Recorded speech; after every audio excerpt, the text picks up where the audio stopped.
तो हमारे चैप्टर का नेम है द लास्ट लेसन और आज हम इसके अंदर पढ़ने वाले हैं अबाउट द चैप्टर और एक्सप्लेनेशन। तो ये दोनों टॉपिक को आज हम कवर करने वाले हैं। और इस चैप्टर को लिखा है अल्फोंसे डॉडेजी ने, जिनका चेहरा आप देख सकते हैं, जिनकी फोटो यहां पर लगी हुई है। What we will learn today, तो आज हम क्या सीखेंगे? तो आज हम एक्सप्लेनेशन करने वाले हैं। आज हम एक्सप्लेनेशन करने वाले हैं। चल, द लास्ट लेसन। इससे पहले कि मैं ये चैप्टर स्टार्ट करूं, मैं इस चैप्टर से रिलेटेड कुछ कीवर्ड्स आपको बता देता हूं। तो बेसिकली ये चैप्टर एक ऐसे बच्चे की कहानी है जिसका नाम होता है फ्रेंड्स। क्या नाम होता है? फ्रेंड्स नाम होता है। वो आम बच्चों की तरह वो भी होता है, उसका भी पढ़ाई लिखाई में थोड़ा मन कम लगता है, थोड़ा लापरवाह होता है, जैसा कि आमतौर पर बच्चे होते हैं। अब वहां पर क्या होता है? एक इवेंट होता है, एक घटना होती है। ये जो बच्चा है ये फ्रांस का रहने वाला है और ये उस वक्त की कहानी है जब फ्रांस और प्रशिया के बीच में वॉर हो रहा था, युद्ध चल रहा था और फ्रांस वो युद्ध हार जाता है। तो जो फ्रेंच होता है वो जहां रहता है, वो जो डिस्ट्रिक्ट है, वो डिस्ट्रिक्ट भी अब फ्रांस का ना हो करके अब वो जर्मनी का हिस्सा हो जाता है। अब जर्मनी का हिस्सा हो जाता है तो इनकी जो मदर टंग होती है, जो मातृभाषा होती है, तो भैया फ्रांस के रहने वाले लोग हैं, उनकी जो नेटिव लैंग्वेज है, जो उनकी मदर टंग है, वो क्या होगी? वो फ्रेंच होगी। तो जो फ्रेंच होता है उसकी मदर टंग होती है फ्रेंच। लेकिन चूंकि ये पढ़ाई लिखाई में बहुत ही लापरवाही करता था, तो इसने अपनी फ्रेंच भाषा को, जो कि इसकी मातृभाषा थी, नेटिव लैंग्वेज थी, उसने बहुत ज्यादा अच्छे तरीके से पढ़ाई नहीं की थी। लेकिन अब चूंकि फ्रांस ये युद्ध हार गया था, तो अब वहां के स्कूल में फ्रेंच भाषा ना, जो है एक आदेश आया कि अब वहां के स्कूल में फ्रेंच भाषा नहीं पढ़ाई जाएगी, बल्कि उसकी जगह पर जर्मन भाषा पढ़ाई जाएगी। अब जो फ्रेंच होता है वो बहुत ज्यादा दुखी हो जाता है और वहां पे एक टीचर होते हैं जो कि फ्रेंच भाषा के टीचर होते हैं, उनका नाम होता है मिस्टर हैमेल। तो वो उनकी आखिरी क्लास होती है और उसी के नाम पर आपके फर्स्ट चैप्टर का नाम है द लास्ट लेसन। तो कैसे वो बच्चा, उसको अफसोस होता है, कैसे उसके टीचर उसको समझाते हैं, और हम सबको ये जो चैप्टर है ये एक जो है चेतावनी भी देता है, हमें ये सिखाता है। इस चैप्टर से हम सीखते हैं कि कैसे हम अपने काम को कल के लिए ना टालें। अगर कोई चीज हमें आज जानने को मिल रही है, सीखने को मिल रही है, तो हम उसको आज ही सीख लें, क्योंकि कल किसी ने भी नहीं देखा है। जो गलती फ्रेंड्स से हो गई, वो गलती आप सभी प्यारे बच्चों से ना हो, इसीलिए ये आपका फर्स्ट चैप्टर है और इसका नाम क्या है? The last lesson. चलिए शुरू करते हैं। और ये कहानी जो है ये फ्रेंच ही बताता है, फ्रेंच ही बता रहा है। I started for school very late. तो फ्रेंच बताता है कि मैं उस दिन जो है बहुत देर में स्कूल के लिए गया। ठीक है। दैट मॉर्निंग, कि ये उस सुबह मैं उस स्कूल जो है वो बहुत देर में गया।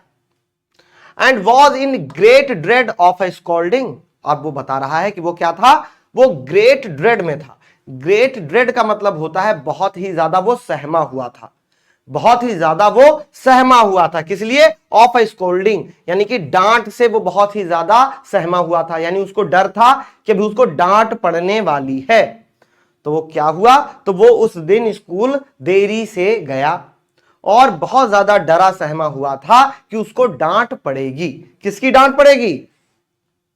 स्पेशली, खास तौर से, बिकॉज मिस्टर हैमेल। क्यों? क्योंकि मिस्टर हैमेल ने कुछ कहा था। क्या कहा था? Had said. तो मिस्टर हैमेल ने कहा था दैट ही वुड क्वेश्चन अस, कि वो हम सबसे प्रश्न पूछने वाले थे। किससे पूछने वाले थे? जो फ्रेंड्स था उससे और बाकी बच्चों से जो क्लास में थे, उनसे मिस्टर हैमेल प्रश्न पूछने वाले थे। इसलिए वो क्या था भैया? डरा हुआ था। और किस पर प्रश्न पूछने वाले थे? ऑन पार्टिसिपल्स, यानी कि पार्टिसिपल्स पर प्रश्न पूछने वाले थे। पार्टिसिपल्स ग्रामर का एक क्या है? एक भैया एक चैप्टर है, एक टॉपिक है पार्टिसिपल्स। तो वो पार्टिसिपल्स उन्होंने क्लास में पढ़ाया था। अब वो पार्टिसिपल्स से क्वेश्चंस पूछने वाले थे, प्रश्न पूछने वाले थे क्लास के सभी बच्चों से। ठीक है। And I did not know the first word about them. अब फ्रेंड्स बोलता है कि और मुझे उस टॉपिक का एक शब्द पहला अक्षर भी नहीं पता था, यानी कि मुझे पार्टिसिपल का कुछ भी नहीं पता था, इसलिए यह बहुत ही ज्यादा डरा और सहमा हुआ था। ठीक है, चलिए। फॉर अ मोमेंट, मोमेंट का मतलब होता है क्षण, वो बोलता है एक क्षण के लिए। आई थॉट, थॉट का मतलब होता है सोचा, सोचना, तो ये बोलता है फॉर अ मोमेंट, एक क्षण के लिए, आई थॉट, मैंने सोचा, of running away, running away का मतलब होता है भाग जाना, तो ये बोलता है कि एक क्षण के लिए तो मैंने सोचा कि भाग जाऊं, यानी भागने के लिए एक क्षण के लिए मैंने सोचा। And spending the day out of doors, और पूरा दिन जो है वो उस दरवाजे के बाहर बिताऊं, यानी क्लास के बाहर, है ना। दरवाजे के बाहर का मतलब क्लास के बाहर मैं पूरा दिन क्या करूं, बिताऊं। स्पेंडिंग का मतलब होता है भैया खर्च करना या बिताना। ठीक है, जी हाँ। तो ये बता रहा था कि भैया उसके बाद मैं जो है पूरा दिन क्लास के बाहर बिताऊं। ठीक है। इट वॉज सो वार्म, अब ये मौसम के बारे में बता रहा है कि वो दिन कैसा था। इट वॉज सो वार्म, तो बहुत ही ज्यादा गर्म था। वार्म का मतलब क्या होता है, गर्म। सो ब्राइट, बहुत ही ज्यादा चमकीला था, बहुत ही ज्यादा चमकीला था, ब्राइट था। ठीक है। द बर्ड्स वर चर्पिंग, जो पक्षी थे, बर्ड्स मतलब क्या होता है पक्षी, वो क्या कर रहे थे, चर्पिंग कर रहे थे, यानी चहचहा रहे थे। पक्षी क्या कर रहे थे भैया, चहचहा रहे थे। At the edge of the woods, यानी कि जो लकड़ी थी, है ना, जो लकड़ी थी उस लकड़ी के एज पर, यानी किनारे पर पक्षी बैठ करके क्या कर रहे थे, चहचहा रहे थे। यानी एक लकड़ी थी, है ना, पेड़ था, पेड़ के एकदम भाई साहब किनारे पर बैठ के, एज पर बैठ के क्या कर रहे थे, पक्षी चहचहा रहे थे। ठीक है। And in the open field, और खुले मैदान में, ओपन फील्ड का मतलब होता है खुला मैदान, और खुले मैदान में, बैक ऑफ दी सॉमिल, जो सॉमिल थी, है ना, जो सॉमिल थी। ठीक है, जी हाँ। सॉमिल का मतलब भैया, सॉमिल का मतलब कोई बताएगा, यानी कि आरा मशीन। ठीक है, तो आरा मशीन के पीछे उस मैदान में क्या था, दी प्रूशियन सोल्जर्स, प्रूशियन का मतलब प्रशियाई, सोल्जर्स का मतलब सैनिक। ठीक है, प्रूशियन का मतलब प्रशियाई। जैसे हम इंडिया में रहते हैं तो हमको क्या कहा जाता है, इंडियन, इंडियन का मतलब भारतीय, इंडियन का मतलब भारतीय। उसी प्रकार से प्रूशियन का मतलब क्या हो जाएगा, प्रशियाई। प्रशियाई का मतलब प्रशिया के रहने वाले लोग, प्रशिया के रहने वाले लोग, उनको क्या बोला जाएगा, हिंदी में बोलेंगे प्रशियाई और इंग्लिश में बोलेंगे प्रूशियन। तो इसीलिए उनके लिए यहां पर एक शब्द आया है, क्या आया है, प्रूशियन, यानी कि प्रशियाई। ठीक है। सोल्जर, सोल्जर्स का मतलब होता है सैनिक। अब वहां पर क्या था, उस खुले मैदान में जो आरा मशीन थी, है ना, उसके पीछे क्या था, जो प्रशियाई सैनिक थे वो क्या कर रहे थे, वर ड्रिलिंग, तो भैया वो ड्रिलिंग कर रहे थे। ड्रिलिंग का मतलब क्या होता है, उनका अभ्यास, जो अभ्यास करते हैं, ठीक है, उनको ड्रिलिंग बोलते हैं। ठीक है, क्या करते हैं भैया, अभ्यास को क्या बोलते हैं, ड्रिलिंग बोलते हैं ना। तो वो लोग अभ्यास कर रहे थे, ड्रिल कर रहे थे। ठीक है जी। It was all much more tempting, और ये सभी क्या था, अधिक टेम्पटिंग था, अधिक लुभावना था, अधिक आकर्षक था। टेम्पटिंग का मतलब होता है लुभावना, आकर्षक। और मैं सभी प्यारे बच्चों से एक चीज कहना चाहूंगा कि बेटा जब भी आप कोई भी चैप्टर पढ़ें तो आप एक कॉपी और एक पेन ले लें, और वर्ड मीनिंग, है ना, चैप्टर वाइज चैप्टर का नाम आप जरूर लिखें, और हर एक चैप्टर के जो भी वर्ड जिनकी हिंदी आपको नहीं पता है ना, कोई भी वर्ड जिनका अर्थ आपको नहीं पता है, उस शब्द को आप लिखें और एक आप वर्ड मीनिंग वाली कॉपी बनाएं, ताकि चैप्टर वाइज आपको सारे वर्ड मीनिंग जो है वो याद होते जाएं। ठीक है, इससे बेटा आगे चल करके बहुत ज्यादा आपको फायदा होने वाला है, खुद आपका फायदा होने वाला है। ठीक है बेटा जी। और जिनको भी ब्लर दिख रहा है बेटा, आप क्वालिटी अपनी अच्छी कर लीजिए। ठीक है, हाँ बेटा, आप क्वालिटी अपने फोन से सही कर सकते हैं, कोई इशू नहीं है।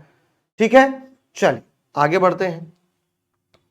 It was all much more tempting, तो ये सभी क्या था, ज्यादा लुभावना था, किससे, then the rule for participles, यानी कि जो पार्टिसिपल्स के रूल थे, जो पार्टिसिपल्स के नियम थे, उनसे ज्यादा लुभावना क्या था, ये मौसम, ये प्रशियाई सैनिक जो अभ्यास कर रहे थे, है ना, ये दिन कैसा दिन था, एकदम बढ़िया गर्म मौसम था, है ना, ब्राइट था, एकदम आकर्षक था। तो ये ज्यादा लुभावना था, ये जो मौसम था ये ज्यादा लुभावना था, किससे, then the rule for participles, जो पार्टिसिपल्स के नियम थे उनसे ज्यादा लुभावना ये मौसम था, ठीक है, उनसे ज्यादा लुभावना ये सारी चीजें थी, ठीक है।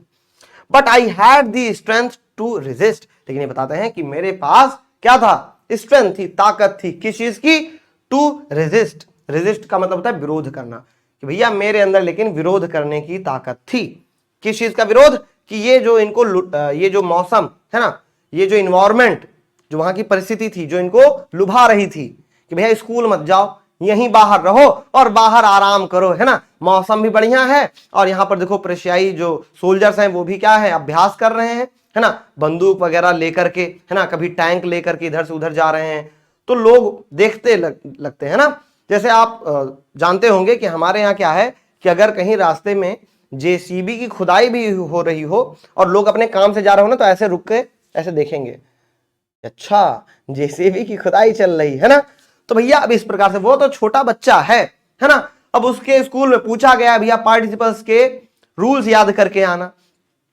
अब इसके मन में डर है ना, ये सहमा हुआ है कि भैया अभी तो मिस्टर हैमल हैं, उन्होंने तो कहा था याद करके आना, इस वजह से भी इसका मन नहीं हो रहा है स्कूल जाने का। दूसरा, बाहर ये बढ़िया देख रहा है कि सोल्जर्स हैं, मौसम भी अच्छा है ना, ये ज्यादा लुभावना था उस पार्टिसिपल्स के नियमों की तुलना में, ये ज्यादा अच्छा था, ठीक है। हाँ, लेकिन बोलता है but I had the strength, लेकिन मेरे पास ताकत थी, टू रेजिस्ट, मना करने की, विरोध करने की, यानी कि भैया ये जो लोग हमें लुभा रहे हैं, है ना, ये जो सारी परिस्थिति मुझे लुभा रही है, उनका विरोध करने का साहस मेरे अंदर था, उनके विरोध करने की शक्ति मेरे अंदर थी, ठीक है। चलो अगला, and hurried off to school, और ये बोलता है और मैं हरीड ऑफ टू स्कूल, यानी कि तेजी से, हरीड ऑफ का मतलब क्या हुआ, तेजी से जाना, तब ये बोलता है और मैं तेजी से भगा, कहां के लिए, टू स्कूल, और मैं स्कूल के लिए तेजी से भगा, ठीक है।